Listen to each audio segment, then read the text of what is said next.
Coming to you from the corner with the radiator, it's day 11, and it's time for a quick strike!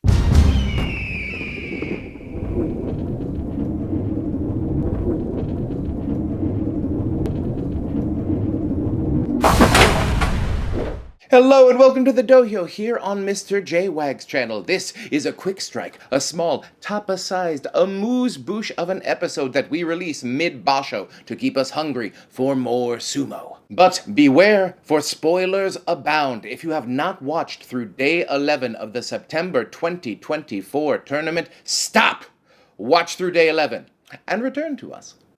Before we get started, I just wanted to check in. There have been some comments that there has been like a high-pitched, high-frequency whine behind the last few videos. I have redone all the cabling. I have blown out all of the connectors with the canned air. Please let me know if there has been a change for the better.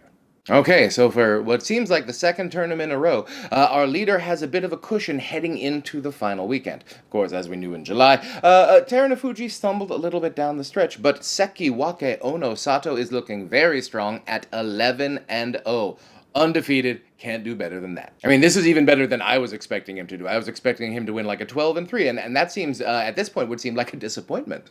He's got 11 wins already, which means one more win meets the Ozeki standard, and I know that's not a hard and fast rule. Check it out. But I have a very hard time believing that he's not going to get at least 12 wins and a portion of the Juryo at this point. And because Onosato's in the lead by 2 whole matches, he could wrap this whole thing up on day 14 if he keeps winning. So, Onosato has 4 matches left. He has Wakataka Kage today. He still has to face both Ozeki. Pretty sure that's going to happen. He's still supposed to face Abi. Not sure if that's going to happen because Abi's doing so poorly in this tournament. So that last slot could go to one of our excellent Maegashira in this tournament, say Takayasu or Nishikigi, should they keep winning. And according to my Torakumi math, none of the top 4 are facing each other, so we could end up with day 12 looking a lot like day 11 did in terms of the standings. In second place at 9-2, we have Maegashira, Nishikigi, and Takayasu, and Sekiwake Kirishima. So Nishikigi gets Daisho today, and Takayasu gets Hirado Umi. This will be their very first Sanyaku in this tournament.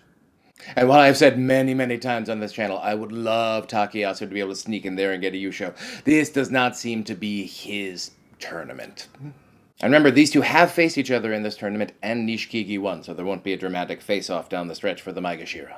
Now, Kirishima is looking great in this tournament. He's 9-2, except for that Henka attempt for Onosato. I'd say he looks very much in form. I mean, is he back? We can't really say, but I have not seen him look this good since he was winning Yusho last year. So let's say, for the moment, he's back. Here's hoping he can finish strong with like 11 or 12 victories, which would start him up on a new Ozeki run, which would be really awesome. Now, Kirishima gets Kotazakura tomorrow. He still has not faced Hoshoryu or Daisho yet, so I'd expect those to also be on his dance card. And then probably one of the Maegashira who's doing well, either Takayasu, Nishikigi, or maybe even Wakataka Kage. Come day 11, we also have 1 extra Kyujo, Maegashira 13, Hokuto Fuji will probably be out for the rest of the tournament, although I'm not exactly sure what the injury was. And it does look like Hokuto Fuji has banked enough wins he doesn't have to worry about Juryo demotion. This time. And speaking of Juryo, today both leaders of the Juryo race will be facing off. Takeru Fuji with a 10-1 record and Chiyoshima with a 9-2. Takeru Fuji has 10 wins right now. I'd say he'd need minimum 12 wins to even talk about promotion, and 13-14 probably gets him up to Makuuchi pretty safely. Chiyoshima is already going to be promoted with the record he has, and it looks like there could be 5 total Juryo wrestlers who could be promoted at the end of this tournament. Which is a little weird because in Makuuchi, it looks like we still have about 8 wrestlers who might be mathematically allowed to be demoted at this point. A lot's going to depend on these last 4 days. And of course, with this Banzuke, who knows? 6 and 9s for everyone. Just stay where you are. Looks like we are going to lose 2 members of our Sanyaku for next tournament. Of course, Takakeisho is not going to be sticking around at Sekiwake. He's going to be dropping all the way down into mid/low Maegashira. And Abi already having a 2-9. Yeah, he's not going to stay in the Sanyaku with that record. So I would expect Abi to probably be down in the Joy next tournament. Now, we did have 4 Sekiwake. So if everyone else just manages to like get a Kachikoshi, we may not need any promotees into the Sanyaku. Although our 2 closest are Maegashira 2, Oho, and Maegashira 3, Wakamoto Haru, with 7 and 4s. And one more tiny thing before we go. Both of our Ozeki, it's day 11, and both of our Ozeki are still under 8 wins. So mathematically, we could have 2 Kataban Ozeki. We have 4 more days. Kodazakara has 7 wins. Hoshoryu has 6 wins. They still have to face each other, which is going to add 1 more loss into that matrix. I would really like to go into the next tournament with no Kataban. Seems like it's been a while since we've had that.